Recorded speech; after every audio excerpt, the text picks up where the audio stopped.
You keep checking the silence like it might suddenly confess something. The unopened message. The view with no reply. The cold, clean absence where warmth used to live. And what hurts the most is not even what they did. It's what their distance makes you ask yourself in the dark. Was I too much? Not enough? Did they ever care? Or was I just a soft place they rested in until feeling became inconvenient? Because when an avoidant ignores you, it does not feel like ordinary rejection. It feels like being erased while still awake. Like standing outside a locked house, hearing your own heartbeat louder than the truth. And your mind does what wounded minds do. It starts filling in the blanks. Maybe they're relieved.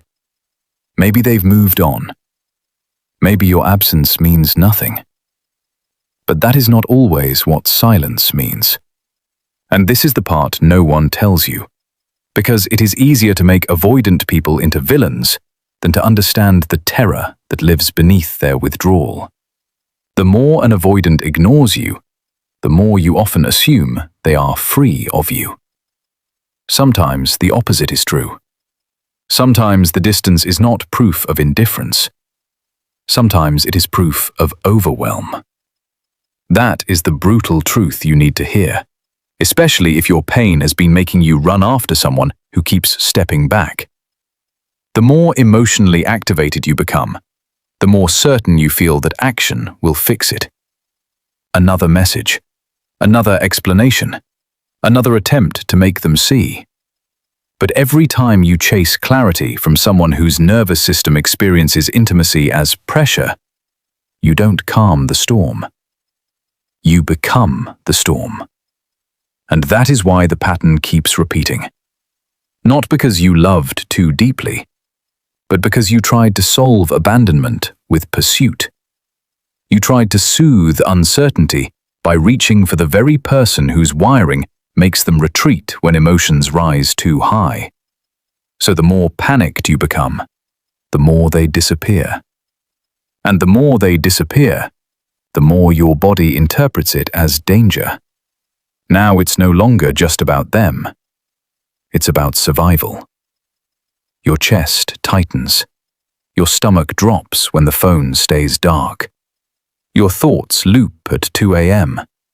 You replay the last conversation. You scan their tone, their pauses, their changes in energy. This is not weakness. This is your nervous system under threat. The amygdala, the part of your brain that detects danger, does not distinguish well between a tiger in the room and someone you love emotionally vanishing. It sounds the alarm anyway. Cortisol rises. Dopamine crashes. Your system becomes obsessed with resolution, because intermittent connection is one of the most addictive emotional drugs there is. A little closeness, then distance. A little warmth, then silence. Your brain starts chasing the next hit. And while you are drowning in that craving, the avoidant is often having a very different internal experience. Not cleaner, not colder, just different. When emotional intensity builds, when expectations begin to feel unspoken but heavy, when they sense need, conflict, closeness, dependence, disappointment, something ancient can get activated inside them. Their system reads connection and pressure as the same thing. Their body does not say, "This person loves me." Their body says, "I'm losing space. I'm losing control. I'm about to be consumed." So they detach. Not always because they don't care, but because caring feels like too much. That's the contradiction. The thing that can make you feel insane if you don't understand it. Avoidance can feel deeply and still pull away. They can miss you and not text you. They can think about you constantly while acting like you barely exist. Because for them, distance is often not the absence of feeling. It is their way of regulating feeling. And this is where most people make the mistake that costs them their power. They assume that if the avoidant is silent, they must need more proof, more reassurance, more access, more softness from you. So they offer more understanding, more chances, more emotional labor, more of their dignity laid gently at the feet of someone who is too dysregulated to hold it. But what actually lingers in an avoidant mind is not what keeps chasing them. It is what stops. It is the silence they cannot control. It is the energy that no longer reaches for them. It is the person who, instead of collapsing, becomes still. That stillness is the core concept most people never learn. Silence is not empty. Silence is not passivity. Silence, when it comes from self-respect instead of manipulation, is one of the most psychologically powerful things you can embody around someone avoidant. Because now, the pattern breaks. Think about what they are used to. They pull away, the other person gets anxious, the other person pursues, the other person explains, protests, pleads, proves, performs. That script is familiar. That script protects them from having to fully face their own attachment wound, because the spotlight stays on your reaction. Your chasing becomes the story. Your pain becomes the noise. And inside that noise, they can hide from themselves. But when you go quiet in a different way, not cold, not punishing, not playing games, just grounded, something changes. Now there is space. And space is where their thoughts get loud. At first, they may feel relief. This is important to understand. Their system exhales. No pressure, no emotional demands, no immediate need to respond. But then something else begins to happen, especially if the connection mattered. The relief creates room, and room creates awareness. Awareness of your absence. Awareness of what your energy used to do in their day. Awareness of the message they expected but didn't receive. Awareness of how much they relied on your consistency without admitting it. And because avoidants are often more comfortable with feeling once the source is not directly in front of them, that is when you start living in their mind more vividly than when you were trying to reach them. In the shower, when there is no distraction. Driving at night, when the road is quiet. At work, when something reminds them of your voice. In bed, when they pick up the phone and put it back down. They think about the last thing you said. The way your face changed when you felt dismissed. The moment they sensed you slipping emotionally and pretended not to notice. They wonder if you are still waiting. Then they wonder what happens if you're not. That question unsettles them. Because your silence, when it is real, is not just the absence of contact. It is the removal of emotional certainty. And avoidants often depend more on certainty than they realize. They may resist closeness, but they still draw comfort from knowing you are there, that you will answer, that you still care, that the bridge remains standing no matter how many times they walk away from it. When that certainty disappears, they start to feel the consequences of their own detachment. Not all at once, not dramatically, but quietly, like thirst. And this is where the power dynamic begins to flip. Not because you are trying to make them suffer, but because you stopped feeding a pattern that was starving you. They may begin checking your presence indirectly, watching stories, hovering over old conversations, rereading messages they once ignored. They may tell themselves they're just curious. They may minimize it. But curiosity is often the first crack in avoidance. Because underneath curiosity is emotional movement. Beneath emotional movement is attachment. And beneath attachment is the truth they were trying not to feel. You mattered, more than they let themselves admit. Maybe they start comparing everyone to you, the people who seem easier, lighter, less intense. But easy does not always mean meaningful. Disconnection can feel comfortable, but comfort is not the same as resonance. So they notice the absence of your depth, the way you saw through them, the way your attention touched places in them they rarely let anyone reach. And what once felt overwhelming starts to become strangely unforgettable. That's the irony. When you were available, your love felt like pressure to their unhealed system. When you become unavailable, your absence feels like truth. Suddenly, they are the ones sitting in uncertainty. They are the one wondering what you feel. They are the one imagining you moving on, healing, smiling without them, giving your warmth to a life that no longer revolves around their confusion. And for someone who relies on distance to stay in control, that loss of emotional control can become consuming. Now they think before sleeping. Now they hesitate before opening social media. Now they hear your name in their own mind. And if the bond was real, they do not just miss your attention. They miss the version of themselves that existed in your presence. The one who almost softened. The one who almost stayed. The one who almost let love in before fear took the wheel again. But listen carefully, because this is where people ruin their own transformation. The moment the avoidant reappears, many people abandon themselves all over again. A breadcrumb arrives, a casual message, a late-night "hey," a vague check-in coated in just enough warmth to reopen the wound. And immediately, the old hunger wakes up. You want to believe this means change. You want to believe that being missed is the same as being chosen well. It is not.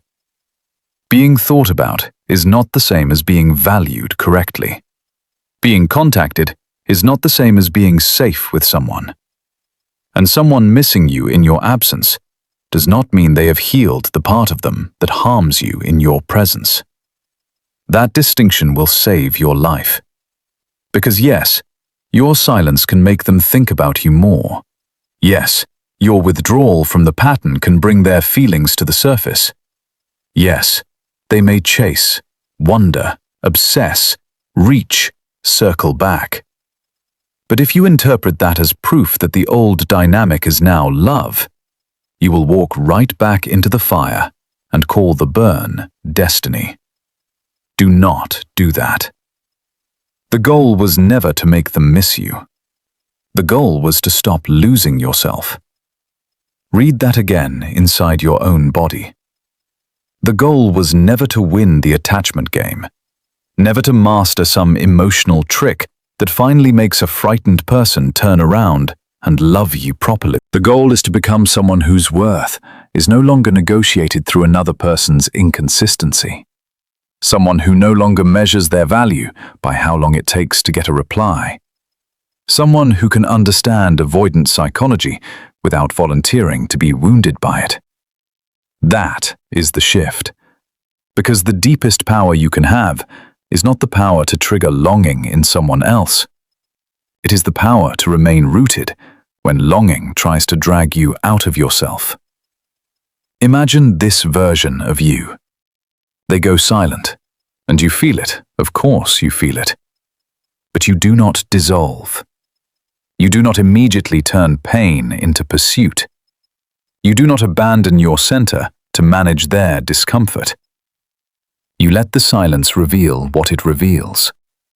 You let people show you the shape of their capacity.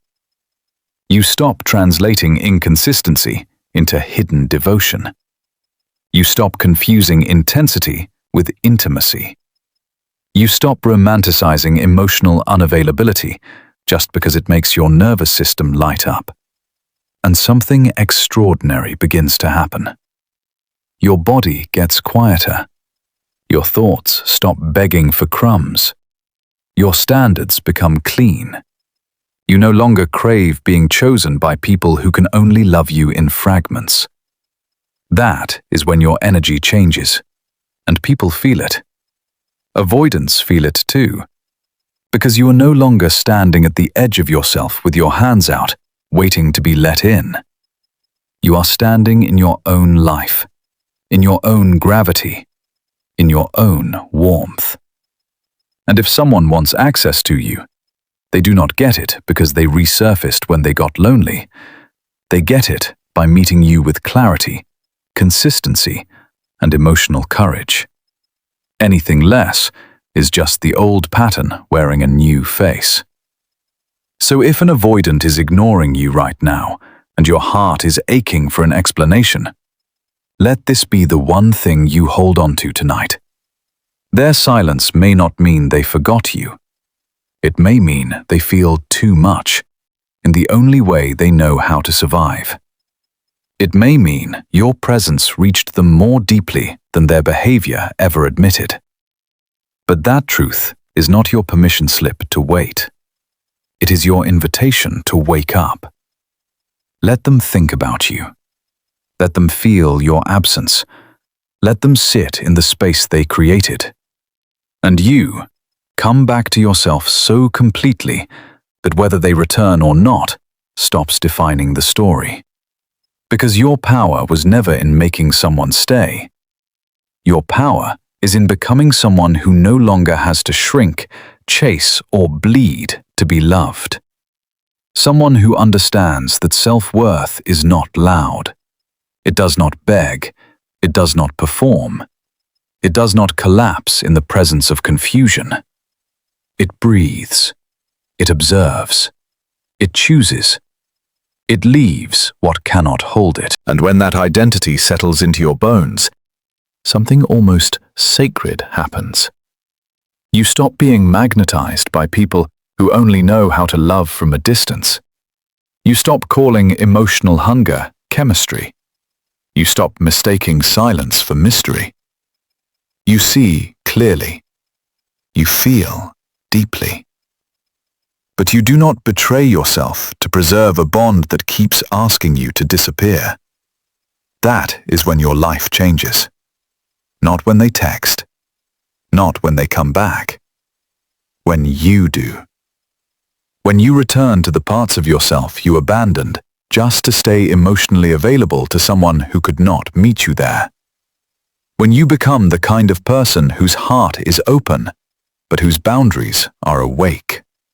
When your love is no longer desperate to be chosen, because it has already chosen itself. And that is the truth they feel when you finally stop chasing. Not just your absence, your elevation. Not just your distance, your dignity. Not just the loss of your attention, the loss of access to someone rare. So let them wander. Let them replay you. Let them meet the echo of your silence when the night gets honest. And while they are thinking about you, thinking around you, thinking through the emptiness they mistook for freedom, you keep moving toward the version of yourself that does not need to be pursued to feel precious. Because you are not powerful when they become obsessed. You are powerful when their confusion no longer has the authority to confuse you. That is the moment everything flips. That is the moment you stop being the abandoned one and become the one who finally left the pattern behind.